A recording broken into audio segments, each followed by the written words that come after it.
Os escritos de George Orwell experimentaram um pico de popularidade na última década e por uma razão simples. As sociedades modernas estão se tornando cada vez mais parecidas com a distopia retratada no livro mais famoso de Orwell, 1984. Seja vigilância em massa, ou uso incessante de propaganda, perpétua guerra ou o culto da personalidade em torno dos líderes políticos.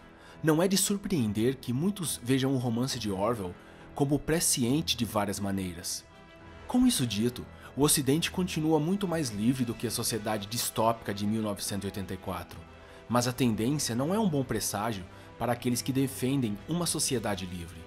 Orwell, de fato, acreditava que o totalitarismo do tipo que satirizou em seu romance era uma possibilidade distinta para o Ocidente, e às vezes chegou a sugerir que pode ser inevitável. Quase certamente estamos entrando em uma era de ditaduras totalitárias. Neste vídeo, veremos o que causou o pessimismo de Orwell, focando em duas tendências em particular: o movimento em direção ao coletivismo e a ascensão do hedonismo. O coletivismo é uma doutrina ou um conjunto de ideologias em que os objetivos de um determinado coletivo, como um Estado, uma nação ou uma sociedade, têm precedência sobre os objetivos do indivíduo. Socialismo, comunismo, nacionalismo e fascismo são todas ideologias coletivistas. Orwell acreditava que uma pré-condição para a ascensão do totalitarismo era o surgimento de uma estrutura social coletivista, pois isso permite a centralização do poder necessária para exercer o controle total da sociedade. A visão de Orwell sobre a conexão entre totalitarismo e coletivismo provou ser intrigante, pois Orwell era um esquerdista convicto, um crítico do capitalismo e um socialista. Como poderia alguém que favoreceu o socialismo, uma ideologia coletivista, ao mesmo tempo escrever um romance distópico que retrata uma sociedade coletivista de uma maneira tão horrível? Não é certo que o socialismo seja, em todos os aspectos, superior ao capitalismo, mas é certo que, ao contrário do capitalismo, pode resolver os problemas de produção e consumo. O capitalismo era um sistema tão inadequado na mente de Orwell que, como muitos esquerdistas de sua época, ele acreditava que estava em seu leito de morte e logo seria substituído por alguma forma de coletivismo. Ele viu isso como inevitável. A questão para Orwell era que tipo de coletivismo tomaria seu lugar. A verdadeira questão é se o capitalismo, agora obviamente condenado, deve dar lugar à oligarquia ou à verdadeira democracia. Após a morte iminente do capitalismo, Orwell esperava que o socialismo democrático fosse adotado no Ocidente. Socialistas democratas como Orwell defendiam uma economia centralizada, nacionalização de todas as grandes indústrias e uma diminuição radical da desigualdade de riqueza. Eles também eram fortes defensores das liberdades civis, como liberdade de expressão e liberdade de reunião, que esperavam poder ser mantidas em uma sociedade que privaria amplamente as pessoas de suas liberdades econômicas. O problema, no entanto, com o qual Orwell e outros socialistas tiveram de lidar foi a falta de exemplos, passados ou presentes, de qualquer país que adotasse com sucesso o socialismo democrático. Pior ainda, os estados que se voltaram para o coletivismo na primeira metade do século, como a Alemanha nazista e a Rússia soviética, estavam se tornando cada vez mais totalitários. Eles estavam adotando o que Orwell chamou de coletivismo oligárquico, não socialismo democrático.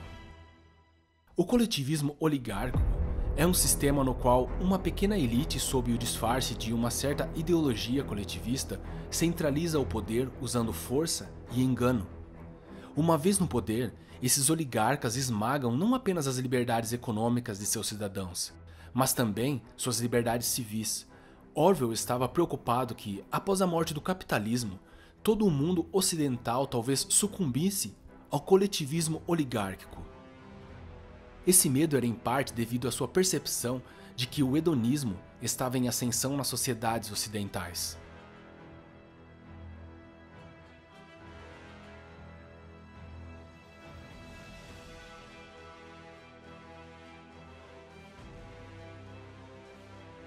O hedonismo é uma posição ética que sustenta que o objetivo final da vida deve ser a maximização do prazer e diminuir ao máximo a dor e o desconforto. Em um ocidente cada vez mais urbano e consumista, Orwell acreditava que muitas pessoas estavam estruturando suas vidas de maneira hedonista, e isso não era um bom presságio para a liberdade da civilização ocidental. Um estilo de vida hedonista, segundo Orwell, enfraquece as pessoas, torna-as fracas e incapazes de resistir a ideólogos fanáticos que desejam governar a sociedade. Embora o Ocidente, desde sua morte em 1950, tenha se tornado, em muitos aspectos, mais hedonista, isso não levou a que ditadores totalitários assumissem o controle. Aldous Huxley, o autor de outro famoso livro do século, Admirável Mundo Novo, pode ter tido uma melhor compreensão da forma como as sociedades ocidentais se tornariam escravizadas no final do século. Huxley, como Orwell, era um anti-hedonista, mas sua aversão ao hedonismo era diferente da de Orwell. A principal preocupação de Huxley era que o hedonismo pudesse ser usado como uma ferramenta eficaz para oprimir uma sociedade, porque as pessoas renunciariam voluntariamente à liberdade em troca de prazer sensorial e consumo sem fim. Se uma sociedade pode ser estruturada de modo que as pessoas possam dedicar muito de seu tempo à busca de prazeres, gratificação de desejos materiais e até mesmo drogar-se para escapar da realidade, então a persuasão e o condicionamento, em vez da coerção física, serão suficientes para exercer o controle extremo sobre uma sociedade. Neil Postman, em seu livro, contrasta bem os diferentes medos de Orwell e Huxley. O que Orwell temia eram aqueles que baniram os livros. O que Huxley temia era que não houvesse razão para proibir um livro, pois não haveria ninguém que quisesse ler um. Orwell temia que a verdade fosse escondida de nós. Huxley temia que a verdade fosse afogada em um mar de irrelevância. Orwell temia que nos tornássemos uma cultura cativa. Huxley temia que nos tornássemos uma cultura trivial. Em 1984, as pessoas são controladas infligindo dor. Em Admirável Mundo Novo, eles são controlados infligindo prazer. Em suma, Orwell temia que o que tememos nos arruinasse. Huxley temia que o que desejamos nos arruinasse. O Ocidente, ao que parece, encontra-se em uma situação um tanto análoga à que Huxley temia. Pois, como o proverbial sapo em água fervente, os cidadãos do Ocidente aceitam intrusões cada vez mais em suas liberdades e com pouca resistência. A coerção física aberta que Orwell pensou que seria necessária para escravizar uma sociedade até agora provou ser desnecessária.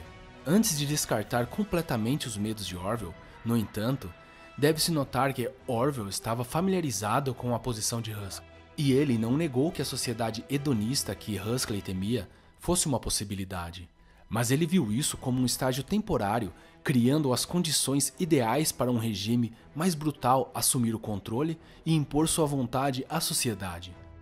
Se Orwell será provado correto no final, continua a ser visto. Ainda como foi apontado, Orwell não acreditava que o totalitarismo que ele temia pudesse emergir em uma sociedade sem antes se tornar coletivista.